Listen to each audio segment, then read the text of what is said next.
Hello everyone, Diwali চলে গেল কিন্তু এখন অবধি ভিডিও শেয়ার করা হলো না। ইস, বড্ড দেরি হয়ে গেছে। কিন্তু ভিডিও করেছি আর সেটা তোমাদের সাথে শেয়ার করব না তা কি হয়? এর আগের একটা ভিডিওতে তোমাদের সাথে লাইটিংয়ের সমস্ত কিছু শেয়ার করেছিলাম। আজকের এই ভিডিওটা মেনলি কালী পুজোর দিনের। তো আমি 2 দিন করেছিলাম। আগের ভিডিওতে লাইটিংগুলো দেখিয়েছি, আর কালী পুজোর দিন আমি গিয়েছিলাম মায়ের এক ফ্রেন্ডের বাড়ি নেমন্তন্ন খেতে।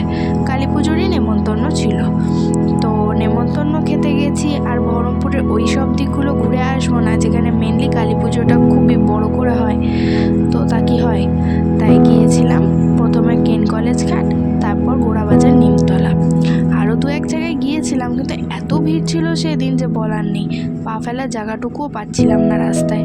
তাও যতটা পেরেছি ক্যাপচার করেছি। তবে হ্যাঁ, এই যে প্যান্ডেলটা তোমাদেরকে দেখিয়েছি, অনেকেই দেখেছো, কিন্তু এই প্যান্ডেলের থিমটা আমার ভীষণ ভালো লেগেছে। কালী পুজো মানেই তো লাইটিং, ওই জন্যই তো মানুষ রাতের বেলা বেরোয় লাইটিংটা দেখার জন্য। আর এখানে তো কালী পুজোর লাইটিং এক্সে বার্কারে, কিন্তু এই থিমটা আমার ভীষণই ভালো লেগেছে।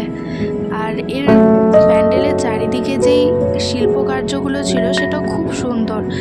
আমি যতটা পেরেছি ক্যাপচার করে তোমাদেরকে দেখানোর চেষ্টা করেছি। আর হ্যাঁ, প্রতিবারের মতো এবারও মেহেন্দি পরে নিয়েছি। ঠিক আছে, চলো টাটা।